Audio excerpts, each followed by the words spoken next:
নানতবি বানিয়ে দারুল উলুম দেওবন্দ। আল্লাহর ওলি ভালো করে বুঝলেন, সবগুলি মাদ্রাসা ইংরেজ বেনিয়া গোষ্ঠী ধ্বংস করে দিল। বলে এই মাদ্রাসা ওই মুসলমানের ইমানের পাওয়ার হাউস, মাদ্রাসা ধ্বংস করে দাও, ইমান দুর্বল হয়ে যাবে। দেখেন, এটা ইহুদিরা বুঝে, কিন্তু আমগো মুসলমানের ভিতরে কিছু মুসলমানে বুঝে না, ঠিক না? মাদ্রাসা যে মুসলমানের পাওয়ার হাউস, এটা ইহুদিরা বুঝে, খ্রিস্টানরা বুঝে, ইংরেজরা ভালো করে বুঝছে। বিদায় ভারতের মাদ্রাসাগুলা বোলডোজার দিয়ে ধ্বংস করেছে। কোরআনের 3 লক্ষ কোরআনের কপি একদিনে আগুন দিয়ে চালাইয়া দিছে। আল্লাহর ওলি কাসিম নানতুবি বানিয়ে দারুল উলুম দেওবন্দ 50,000 উলামায়ে কেরামকে ফাঁসির কাস্টে ঝুলাইয়া দিল। বলে উলামায়ে কেরামকেও ধ্বংস করো, শুধু মাদ্রাসা ধ্বংস করলে হবে না, আলেম উলামা যদি তাকে আবার মাদ্রাসা করবে, আবার ছাত্র করবে। অতএব আলেমদেরকে ফাঁসিতে ঝুলাইয়া দিল। আল্লাহর ওলি কাসিম নানতুবি রহমাতুল্লাহি আলাইহি একা গভীর রাত তাহাজ্জুদের সময় তাহাজ্জুদের নামাজ পড়ে আল্লাহর কুদরতি কদমে সেজদা দিয়া তিনি কান্দে আর কয়, মালিক, যেই জমিনে কোরআনের তালিম থাকবে না, যেই জমিনে তোমার কালাম তেলাওয়াত হবে না, ওই জমিন তো রহমতের জমিন নয়, ওই জমিন তো তোমার কোরআনের ভাষায় গজবের জমিন। গজবের জমিনে আমি কাসিম নানতুবিরে কেন তুমি রাখছো? আমারও কেন তুমি শহীদের মতো মর্তবা দিলা না? আল্লাহ, যদি তুমি আমাকে রাখার সিদ্ধান্তই নিয়েছ, গজবের জমিনে কাসিম থাকতে রাজি না, এই কাসিমের উসিলায় জমিনকে রহমতের জমিন বানায় দাও। কানতে কানতে খাওমাও করে কান্দে বিবি, তিনিও জমিদারের মেয়ে। কাসিম নানতুবি ইনিও জমিদারের ছেলে। বিবি ঘুম থেকে স্বামীর কান্নার আওয়াজ শুনে ঘুম ভেঙে গেল। পাশে রুমে এসে দেখে স্বামী মাটিতে গড়ায় গড়ায় আল্লাহর কাছে কাঁদতেছি, মাটিতে গড়ায় গড়ায় কাঁদতেছেন, গড়ায় গড়ায় কাঁদতেছেন, ফুফায়া ফুফায়া শিশু বাচ্চাটার মতো কান্দে। স্ত্রী তিনিও কান্না শুরু করে দিছি। এইবার দুজনে আল্লাহর কাছে হাত উঠাইছে। স্বামী দোয়া করে আর স্ত্রী আমিন আমিন কয়। ওই ঘরটা কত বরকতি ঘর, ওই ঘর কত রহমতের ঘর, বরকতি ঘর। যেই করে স্বামী স্ত্রী দুজন একসাথে ফজরের সময় উঠে ফজরের নামাজ পড়ার জন্য, একজন যদি আগে উঠে আর একজন ঘুম থেকে জাগায়। মায়ার নবী বলে, স্ত্রী যদি আগে উঠে স্বামীকে পানি ছিটা দেয়, চোখে পানি ছিটা দিয়ে ঘুম থেকে জাগায়। স্বামী যদি আগে উঠে স্ত্রী চোখে পানি ছিটা দিয়ে ঘুম থেকে জাগায়। মায়ার নবী কয়, ওই ঘরটা হলো রহমতের ঘর, আর এই দুজনের হলো আল্লাহর পিয়ারা বান্দা বান্দি। ভাইরা বন্ধুরা, আল্লাহর ওলি কান্দে, স্ত্রী আমিন আমিন কয়। আল্লাহর দরবারে কবুল হয়ে গেছে দোয়া। সুবহানাল্লাহ, জোরে কয়। কি দোয়া ছিল? আল্লাহ, গজবের জমিনে আমি থাকতে চাই না, যদি রাখার সিদ্ধান্তই নিছো, আমি কাসিম রে দিয়া গজবের জমিন রহমতের জমিন বানাও। কিভাবে কোরআনের তালিম চালু কইরা, কিভাবে আল্লাহ তোমার কোরআনের তালিম চালু করার দ্বারা, কারণ তুমি বলেছো ওয়ানুনাজ্জিলু মিনাল কুরআন মা হুয়া শিফাউন ওয়া রাহমা ওয়া রাহমাতুল লিল মুমিনিন।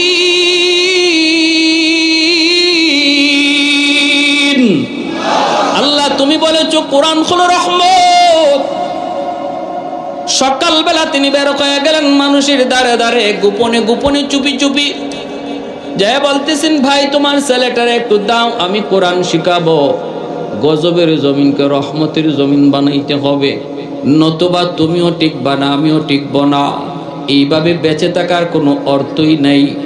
সন্তানটারে দাও, আমি তারে কোরআন শিখাই, আমার নবীর একজন নায়েব বানাই। বাবায় কয়, হুজুর মন তো চায় কিন্তু ভয়, যদি সন্তান কোরআন শিখতেছে ইংরেজরা টের পায় তাহলে গুলি করে হত্যা করে ফেলবে। আল্লাহর ওলি বলে, ভয় নাই, আমার ঘরটাই হবে মাদ্রাসা, আমার ঘরটাই হবে তাদের খানার জায়গা। আর লেখাপড়া করাবো আমি গভীর রাতে, যখন শুধু মানব দানব নয় পাক পাখালি পর্যন্ত যখন ঘুমের সাগরে ডুবে থাকে, ওই টাইমটাতে আমি আমার মাওলার কালাম তাদেরকে পড়াবো। ইংরেজরা টের পাবে কেমন করে। এই কথা বইলে তিনি কিছু ছাত্র কালেকশন করলেন, ঘরের ভিতরে তিনি পড়াইতেছেন আল্লাহর কালাম, চোখের পানি জড়ায় জড়ায় ছাত্র উস্তাদ প্রতিদিন আল্লাহর কাছে কান্দে, মালিক জমিনে তুমি কোরআনের তালিম চালু করে দাও, আল্লাহর রহমতের জমিন তুমি বানাও। এইভাবেই চলছে। বিবি একদিন কয়, স্বামী গো, ঘরে তো খানা নাই, নবীর মেহমানদের কেমন করে খানা দিব? আল্লাহর ওলি কয়, বিবি, ও বিবি, আর কি করা যায় বলে নেও। আমার বিয়ের সময় আমার আব্বা যতটুকু স্বর্ণ অলংকার দেয়া দিছিলেন, স্বামী গো, আমি সবগুলি স্বর্ণ অলংকার নবীর মেহমানদের খাতিরে ওয়াকফ করে দিলাম, বিক্রি করে দাও, তবু নবীর মেহমান যেন না খায়া কষ্ট না পায়। এইভাবে আবার বেশ কিছুদিন চলল। একদিন বিবি বলতেছে, স্বামী আজ কি কর্ম, কিছুই তো নাই। আল্লাহর ওলি কয়, বিবি গো, এমন বলো না, কারণ আমার নবীর মেহমান কষ্ট পাবে, জবাব দিতে পারবো না। ও বিবি, আমার মাথায় একটা টুকরি দিয়া দাও। মানুষ তরমুজ খায়া খায়া তরমুজের খোসাগুলি মাটিতে ফালাইছে। এই তরমুজের খাল খোসার উপরে কারো কোনো হক নাই, কারো কোনো দাবি নাই। তরমুজের খোসাগুলি বাজার থেকে টুকায়া টুকায়া আমি টুকরির মধ্যে উঠাবো, এরপরে তোমার কাছে এনে দিব।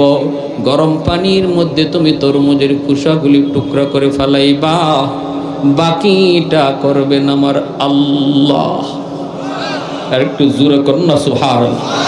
ওয়াল্লাযীনা জাহাদু ফীনা লানাহদিয়ান্নাহুম সুবুলানা ওয়া ইন্নাল্লাহা লামাআল মুহসিনিন।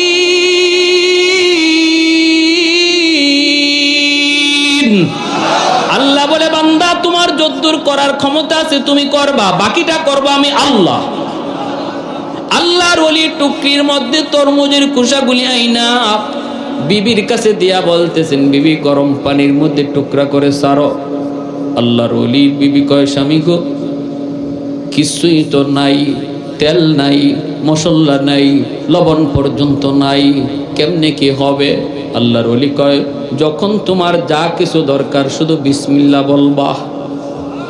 লবণের প্রয়োজন বিসমিল্লাহ, মশলার প্রয়োজন বিসমিল্লাহ, তেলের প্রয়োজন বিসমিল্লাহ। সুবহানাল্লাহ, জোরে কর। রান্না হয়ে গেল, ছাত্ররা উস্তাদের কাছে পড়তেছে, হঠাৎ করে দেখা যায় পুরা ঘর জান্নাতি এক হালুয়ার ঘ্রাণে মোহিত হয়ে গেছে। প্রতিটা ছাত্র একজন আরেকজনের চেহারার দিকে তাকায় আর কয়, জীবনে কত হালুয়া খাইলাম, কত হালুয়ার ঘ্রাণ পাইলাম রে, এত মজার হালুয়ার ঘ্রাণ তো জীবনে কোনোদিন পাইলাম না। আজ মা কি পাকাইছে মা? আল্লাহর ওলি কাসিম নানুতুবি পড়া বন্ধ করে তিনি পাক করে চলে আসলেন। আইসা তিনিও বলতেছেন, বিবি গো, কি পাকাইছো? ও বিবি, এ তো দুনিয়ার হালুয়া নয়, জান্নাতি হালুয়া হয়ে গেছে। জান্নাতি হালুয়া আল্লাহ বানায় দিছে তোমার আমার ইখলাসের কারণে। এজন্য ভাইরা মনে রাখবা, আমার আপনার কাম হলো আল্লাহকে খুশি করার জন্য সামনে আগায় যাওয়া। সামনের বাধাটা সরায় দিবেন কে? আর একটু জোরে কে? আমি খুশি করার জন্য প্রস্তুত, পায়ে হাঁটা শুরু করব। আমি আল্লাহকে খুশি করার জন্য এই কাজটা করব, কিন্তু সমাজে সাপোর্ট দেয় না, সমাজ আমার পক্ষে না। কয় না, তুমি সামনে আগাও আল্লাহকে খুশি করার জন্য। সমাজের বাধাটাও দূর করে দিবে কে? মান আহাব্বা লিল্লাহ ওয়া আবগাদা লিল্লাহ ওয়া আতা লিল্লাহ ওয়া মানা লিল্লাহ ফাকাদ ইসতাকমালাল ঈমান। আমার আপনার মহব্বত হবে আল্লাহর জন্য। কারোর সাথে আমি দুশ্মনী রাখি, সেটাও কার জন্য? আমি কাউকে দেই, দান করি, সেটাও কার জন্য? আমি কাউকে দেই না, দান করি না, সেটাও কার জন্য? আল্লাহর জন্য কালেকশন করতেছে, ফুটবল খেলার জন্য, ক্রিকেট খেলার জন্য, সিনেমা হল উদ্বোধনের জন্য, গান বাজনার আয়োজনের জন্য চাইছে, এরপর আমি দেই না। কেন দিলাম না? কার জন্য? আর একটু জোরে, কার জন্য? ওয়াজ মাহফিলে আমি সদকা করি, ওয়াজ মাহফিলে আমি দান করি, সহযোগিতা করি, এটাও কার জন্য? মাদ্রাসায় দান করি, কার জন্য? মহব্বত করব কার জন্য? তার সাথে চললে পরে, তারে মহব্বত করলে পরে আমার নামাজের দিকে আগ্রহ বাড়ে, মহব্বত করলে পরে উলামায়ে কেরামের প্রতি শ্রদ্ধা ভক্তি বাড়ে, তার সাথে চললে পরে আমার আখিরাতের দিকে আমার ধ্যানকাল বাড়ে। কয় তারে এজন্য আমি ভালোবাসি, তা এজন্য আমি ভালোবাসি, ওর থেকে আমি দূরে থাকি। কেন? কয় ওর সাথে চললে পরে নামাজ থেকে আমার অন্তর গাফেল হয়ে যায়, ওর সাথে চললে পরে উলামায়ে কেরামের প্রতি আমার বিদ্বেষ জন্ম নেয়, ওর সাথে চললে পরে আমার দিনের ক্ষতি হয়, এজন্য আমি তার থেকে দূরে থাকি, তার সাথে চলি না। এটাও কার জন্য? মনে থাকবে, নবী বলেন এই চারটা কাজ যে করবে ফাকাদ ইস্তাকমালাল ঈমান, আমি নবী গ্যারান্টি দিলাম, সার্টিফিকেট দিলাম, তার ঈমান কামিল হয়ে গেছে। ভাইরা বন্ধুরা, পরের দিন বিবি কইতেছে, স্বামী গো আজ কি করব? আজ তো কিছুই নাই, গতকাল হালুয়া খাওয়াইছ, আজ কি করব? কিছুই তো নাই। এইবার আল্লাহর ওলি বলতেছে, বিবি এটা কও কি তুমি? না না, নাই বলতে তুমি কিছু বইলো না, আমার তোমার কাছে নাই, কিন্তু আমার মাওলার খাজানায় অভাব, আমার কাছে তোমার কাছে নাই, কিন্তু মালিকের কাছে অভাব নাই। না গো বিবি না, ও বিবি ওই যে দেখো রেলগাড়ি আসতেছে, ট্রেন আসতেছে, কিছুক্ষণের ভিতরেই ট্রেনটা তার রেল স্টেশনে থামবে, মানুষজন তারা নামবে, অনেকেরই হাতে বড় বড় বোঝা থাকবে, বোঝাটা নেওয়ার জন্য কুলি কুলি কয়া ডাকবে। বিবি গো আমার মাথায় সেরা গামছাটা তুমি পেঁচায় দাও, নবীর মেহমানদের খাতিরে আমি কুলি হইতে রাজি। জমিদারের ছেলে কিন্তু রে ভাই, জমিদারের ছেলে, তিনি বলতেছে নবীর মেহমানদের খাতিরে, কারণ যার উসিলায় আল্লাহ জমিন টিকায় রাখলো, যাদের উসিলায় এখনো জমিনে বাতাস বয়, সূর্য উঠে, ওদের খাতিরে আমি যদি কুলি হইতে হয়, কুলি হইতে রাজি। মাথার মধ্যে সেরা গামছা লইয়া তিনি রেল স্টেশনে চলে গেলেন। যাইয়াই আল্লাহর ওলি কাসিম নানতুবি, যার নাম শুনলেই ইংরেজরা থরথর করে কাঁপত, যার নাম শুনলেই ইংরেজরা ভয় পাইত, ওই মানুষটা দেখতে শুনতে ছোট মানুষ ছিলেন, দেহটা বড় ছোট ছিল, নাম যত বড় মানুষ কিন্তু তত বড় ছিলেন না। এজন্য মানুষ অনেক সময় ধোঁকা খাইতো, ইংরেজরাও ধোঁকা খাইতো। আরে কাসিম নানুতুবি এই মানুষ হয় কেমনে? মসজিদের ভিতরে তিনি কোরআন তিলাওয়াত করতেছেন, ইংরেজদের কাছে খবর চলে গেল, ইংরেজরা মসজিদের ভিতরে ঢুকলো, উনি টের পায়া জায়গা বদলাইলেন, এই জায়গায় তিলাওয়াত করেন, একটু জায়গা সরে গেলেন, ইংরেজরা ভিতরে ঢুইকা দেখে মসজিদের ভিতরে একটা ছোট্ট মানুষ, দেহটা অনেক ছোট্ট, ওই মানুষটা কোরআন তিলাওয়াত করে। ইংরেজরা ভাবতেই পারে না এই মানুষটাই কাসিম নানুতুবি। ইংরেজরা যায় কয়, ও মিয়া কাসিম নানুতুবিরে দেখছো নি? আল্লাহর ওলি তখন কিছুক্ষণ আগে যেখানে বসা ছিলেন ওই জায়গায় আঙ্গুল ইশারা দিয়ে কয়, কাসিম নানুতুবি একটু আগে ওই জায়গায় বসা ছিল। কথাটা 100% সত্য, ঠিক না? ইংরেজরা কয়, তাহলে তো বেশি দূর যায় নাই, তাড়াতাড়ি বের হও। আর উনি ওনার জায়গায় নিশ্চিন্তে আল্লাহর কালাম তিলাওয়াত করতেছেন। সুবহানাল্লাহ। ওয়া ইযা ক্বারাতাল কুরআন জাআলনা বাইনাকা ওয়া বাইনাল লাযিনা লা ইউমিনুনা বিল আখিরাতি হিজাবাম মাসতুরা। আল্লাহ বলে, যারা কোরআন পড়ে, আমি আল্লাহর কালাম যারা ইখলাসের সাথে তেলাওয়াত করে, ওই অবস্থায় দুশমন যদি তারে মারতে আসে, আমি আল্লাহ তার মাঝে আর দুশমনের মাঝে কুদরতি পর্দা ঢেলে দেই। সব দেখবে কিন্তু কোরআন তেলাওয়াতকারীকে দেখবে না।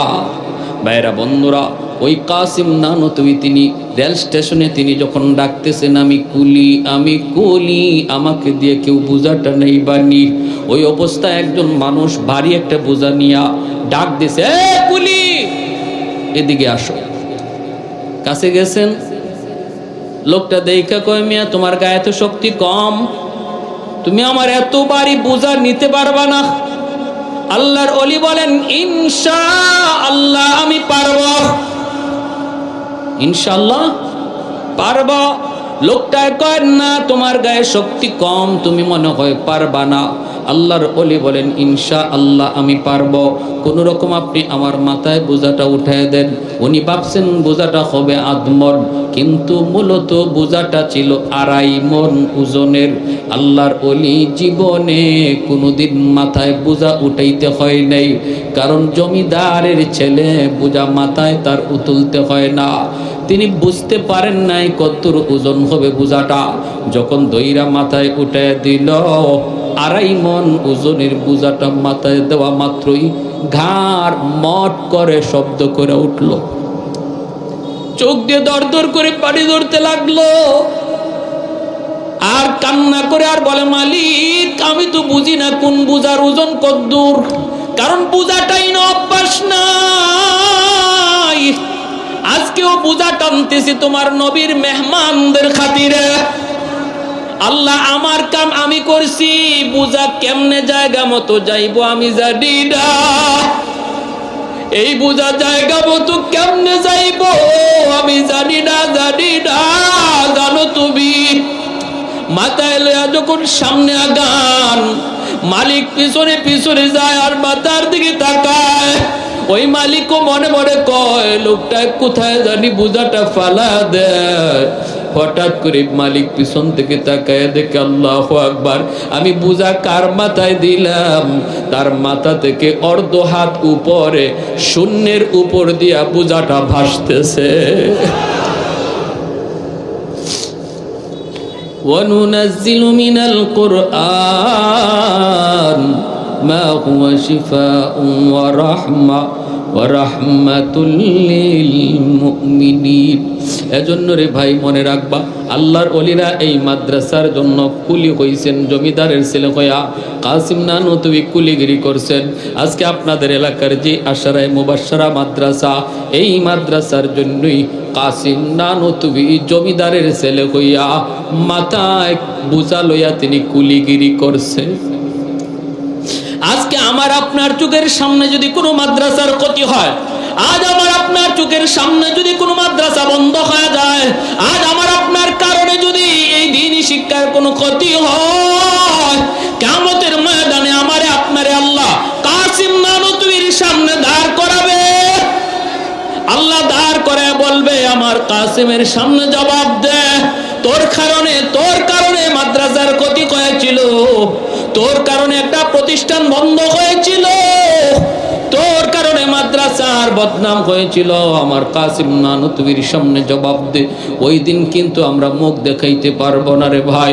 এজন্য সর্বদা নিয়ত রাখি, আমি মাদ্রাসার খাদেম হয়ে যাব। কারা কারা মাদ্রাসার খাদেম হইতে রাজি? হাত উঠে আল্লাহর একটু দেখা। আল্লাহ তুমি কবুল করো, মঞ্জুর করো। সবাই বলি আমিন, আরো জোরে বলি আমিন। কোরআনের হাফেজের বাবা হওয়ার ইচ্ছা কার কার আছে? একটু হাত উঠে দেখাও। আল্লাহ তুমি হাতগুলোকে কবুল করো, ঘরে ঘরে কোরআনের হাফেজ কবুল করো। আয় আল্লাহ কোরআনের হাফেজ।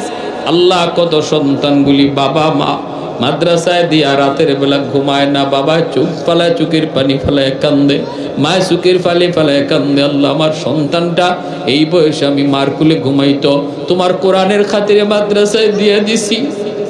কখন খায় কখন ঘুমায় কি খায় আমি মা জানি না। ওই সকল বাপ মার কলিজাকে তুমি শীতল করে সন্তানকে নায়েবে নবী বানাও। সবাই বলেন আমিন, আর একটু জোরে বলেন আমিন।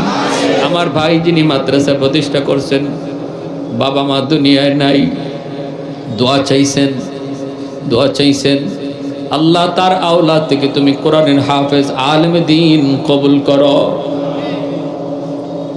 প্রত্যেকে নিয়ত করি আমি একজন জেনারেল পরিবারের সন্তান, আমার ফ্যামিলিতে কেউ আলেম নাই, গোষ্ঠীতেও আলেম নাই, আমি একা। আমার আব্বা একজন শিক্ষিত মানুষ, ইনি সরকারি হাসপাতালে ডাক্তার ছিলেন, এখন রিটায়ার্ডে আছেন। সবার বড়, 3 ভাইয়ের বড় আমি। আমার ইমিডিয়েট ছোট ভাই ঢাকা ইউনিভার্সিটি থেকে আইন বিভাগে পড়ালেখা করে, তারপরে বর্তমানে এখন আইন মন্ত্রণালয়ের অতিরিক্ত সচিব। একসময় আমাদের সিলেটের জেলা জজ ছিল। ইমিডিয়েট তারপরে ছোট ভাইটা আমেরিকায়, তাও ঢাকা ইউনিভার্সিটি থেকে। আমার আব্বা যখন আমার স্কুল থেকে মাদ্রাসায় দেন, তখন আমার চাচারা আয়সা আব্বারে ধরছেন, পোলাটা প্রাইমারি স্কুলে বৃত্তি পাইছে, এই ছেলেটারে তুমি মাদ্রাসায় দিতেছো, তার জীবন ধ্বংস করে দিতেছো। মাদ্রাসায় পড়া মানে খাবে কেমনে, চলবে কেমনে, বউ ফালবে কেমনে। সমাজে এমন কথা আসেনি না নাই? আমার আব্বা আমারে প্রায় বলতেন, বাবা তোমার এই স্কুলে নিতেছি, তুমি স্কুলে যাইতেছো ঠিক, কিন্তু তুমি কিন্তু মাদ্রাসায় পড়বা। আমি তখনই বলতাম, বা তাহলে স্কুলে নিচ্ছেন কেন? বলে বাবা মাদ্রাসায় একটু বাংলা, অঙ্ক, ইংরেজি একটু কম গুরুত্ব দেয়, এজন্য তোমার স্কুলে প্রথমে ভর্তি করছি। কিন্তু আলহামদুলিল্লাহ বর্তমানে মাদ্রাসাগুলোতে বাংলা, অঙ্ক, ইংরেজি স্কুলের মানেই পড়ানো হয়। এটা জানেন তো আপনারা? ক্লাস 5 পর্যন্ত মাদ্রাসায় স্কুলের যে অঙ্ক ইংরেজি আছে একদম সমান, একই মানের বই পড়ানো হয়। আমাদের সময় এমনটা ছিল না। তখন আমার চাচাদের সাথে আমার আব্বার দ্বন্দ্ব বেজে গেল। সিদ্ধান্ত আসলো আমার উপরে।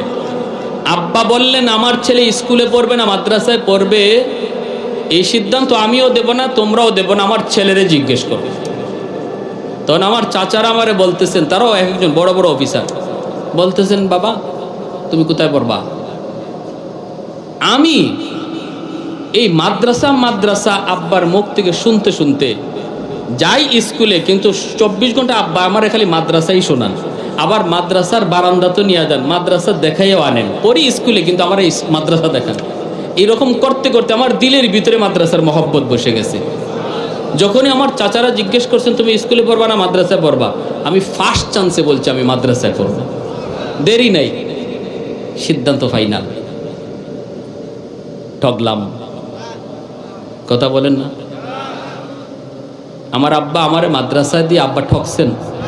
আমার ভাই এখন সচিব আইন মন্ত্রণালয়, কিন্তু তারপরও আমার ভাইয়ের পরিচিতি এতটা নাই। আল্লাহ রহমতে যতটা পরিচিতি আমার আছে, ঠিক না? দুনিয়ার লাইন বাদ দিলাম, আখেরাতের লাইন তো আল্লাহর হাতে। শুধু দুনিয়াটা দিক দেখাইলাম, আখেরাত আল্লাহর হাতে। তবে আমরা আশা করি আল্লাহ কোরআনের খাতিরে কোরআনওয়ালাদেরকে আল্লাহ আলাদা সম্মান দিবে, এটা আমরা আল্লাহর কাছে আশাবাদী। শুধু কোরআনওয়ালাদেরকে না, কোরআনওয়ালার বাপ মাকে আল্লাহ আলাদা মর্যাদা দিবে। আল্লাহ আমাদের সবাইকে এতটুকু বুঝ দান করুন এবং প্রত্যেক বাপ মাকে একজন হাফেজে কোরআনের বাপ মা হিসাবে কবুল করুন। সবাই বলি আমিন, আর একটু জোরে বলি আমিন। ওয়া আখিরু দাওয়ানা আনিল হামদুলিল্লাহি রাব্বিল আলামিন। আল্লাহুম্মা সাল্লি আলা মুহাম্মদ ওয়া আলা আলি মুহাম্মদ। আল্লাযী হাদানা লিহাযা ওয়া মা কুন্না লিনাহতাদিয়া লাউলা আন হাদানাল্লাহ। লাকাদ জাআত রুসুলু রাব্বিনা বিল হক। ربنا ظلمنا أنفسنا وإن لم تغفر لنا وترحمنا لنكونن من الخاسرين رب اغفر لي ولوالدي وارحمهما كما ربياني صغيرا رب ارحمهما كما ربيانا صغيرا يا حي يا قيوم برحمتك نستغيث يا حي يا قيوم برحمتك نستغيث রব্বুল আলামিন কুদরতি নজরে একটু তাকায় দেখো, তোমার কতিপয় বান্দারা এই গরমের মধ্যে বসে বসে তোমার কথা, তোমার কোরআনের কথাগুলি মনোযোগ দিয়ে শুনতেছে গো আল্লাহ। আল্লাহ, দুনিয়ার কোনো ফায়দা নাই, দুনিয়ার কোনো লাভ নাই, শুধুমাত্র তোমাকে খুশি করার জন্য।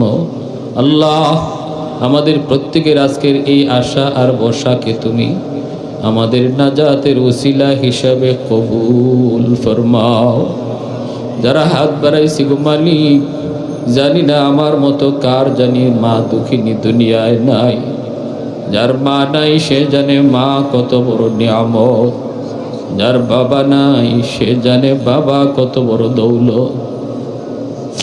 ও মালিক, যার বাবা আছে মা আছে, ঘরে গিয়ে মা কয়ে ডাক দেয়, মা দরজা খুলে দেয়।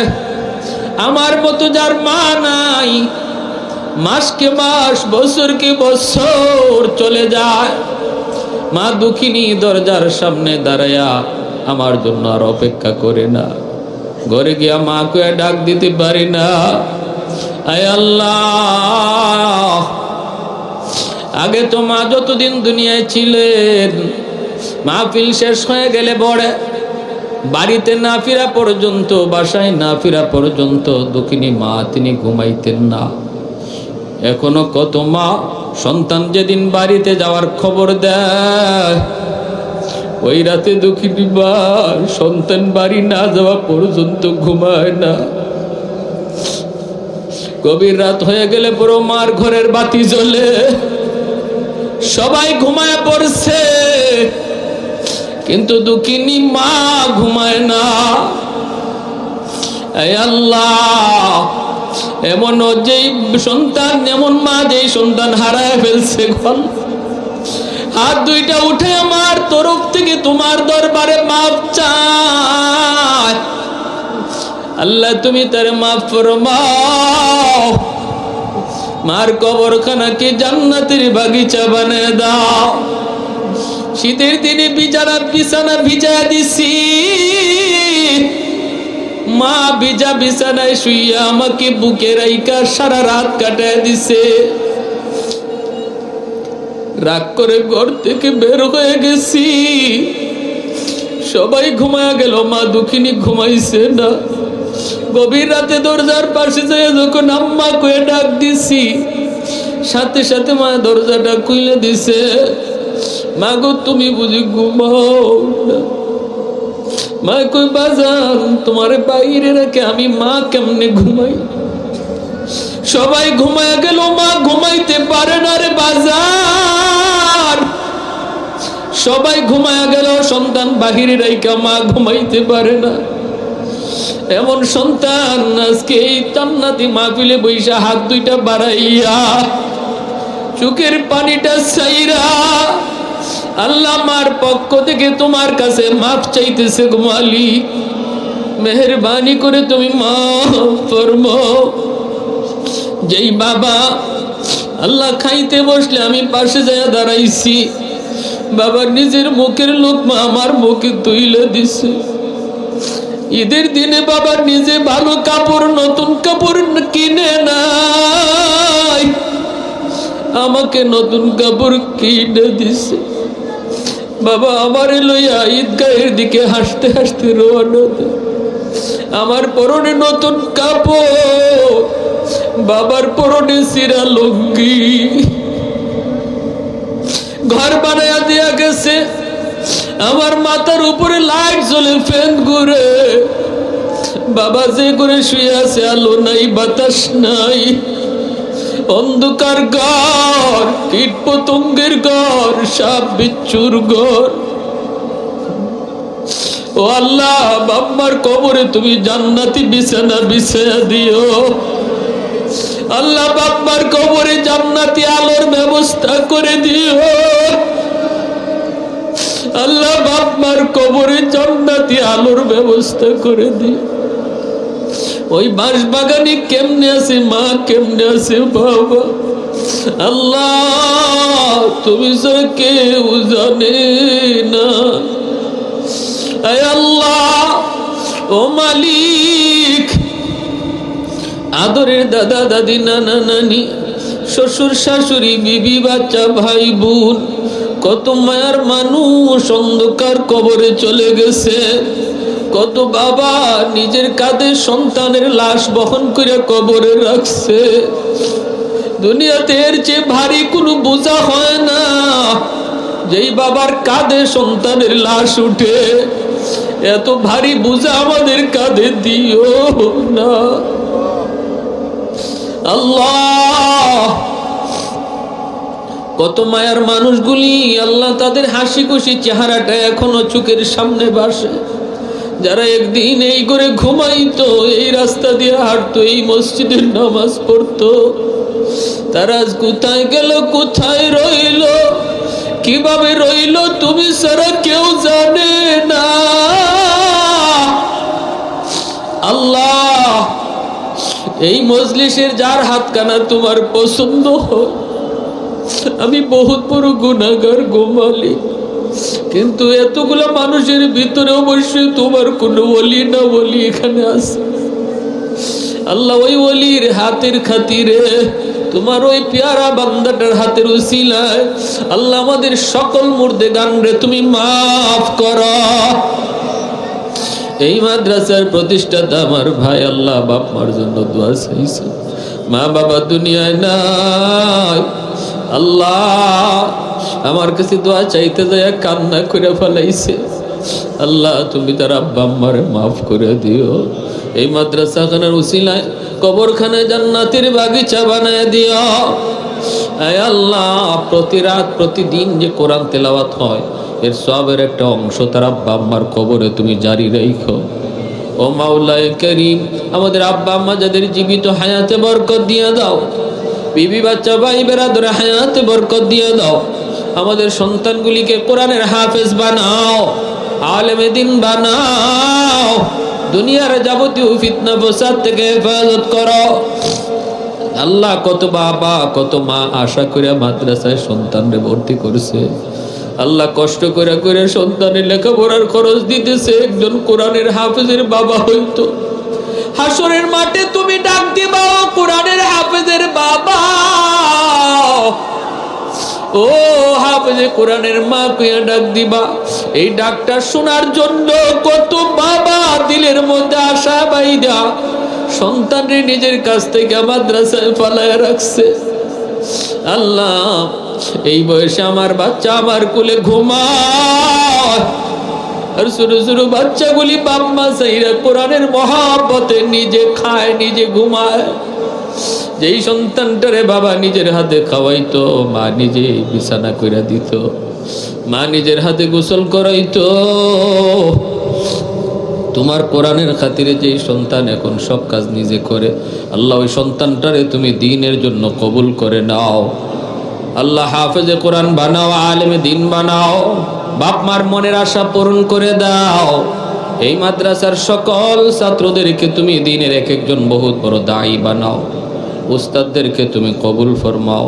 মাদ্রাসার কমিটিতে যারা আছে, সহযোগিতা যারা আছে, প্রত্যেকের সহযোগিতাকে নাজাতের উসিলা বানায় দাও। আল্লাহ, এলাকার সবগুলা মানুষকে মাদ্রাসার সাথে মহব্বত রাখার তৌফিক দাও। আরে আল্লাহ, ছাত্রগুলাকে নিজের সন্তানের মতো মায়া করার তৌফিক দাও। আয় আল্লাহ, যারা অসুস্থ আছে সুস্থ করে দাও। ডাইনে বামে যত মুর্দেগান কবরে আছে, আল্লাহ মাহফিলের খাতিরে সবাইকে মাফ করো। আয় আল্লাহ, আয় আল্লাহ, ব্যবসায়ী ভাইদের ব্যবসায় বরকত দাও, হালাল পথে আমাদেরকে চালাও। আল্লাহ, হারাম থেকে বাঁচাও। মা বোনদেরকে মাফ করো। আমার যুবক ভাইদেরকে আল্লাহ তুমি দিনদার, আয় আল্লাহ ইসলামের সৈনিক বানাও। আল্লাহ, ফিতনা ফসাদ থেকে মুসলিম যুব সমাজকে হেফাজত করো। আয় আল্লাহ, মোবাইলের খারাপি থেকে যুব সমাজকে হেফাজত করো। আয় আল্লাহ, মোবাইলের খারাপি থেকে আমরা মুসলমানদেরকে হেফাজত করো। ওয়াসাল্লাল্লাহু তাআলা আলা খাইরি খালকিহি মুহাম্মদ ওয়া আলা আলিহি ওয়া আসহাবিহি আজমাইন। আমিন বিরহমাতিকা ইয়া আরহামার রাহিমিন।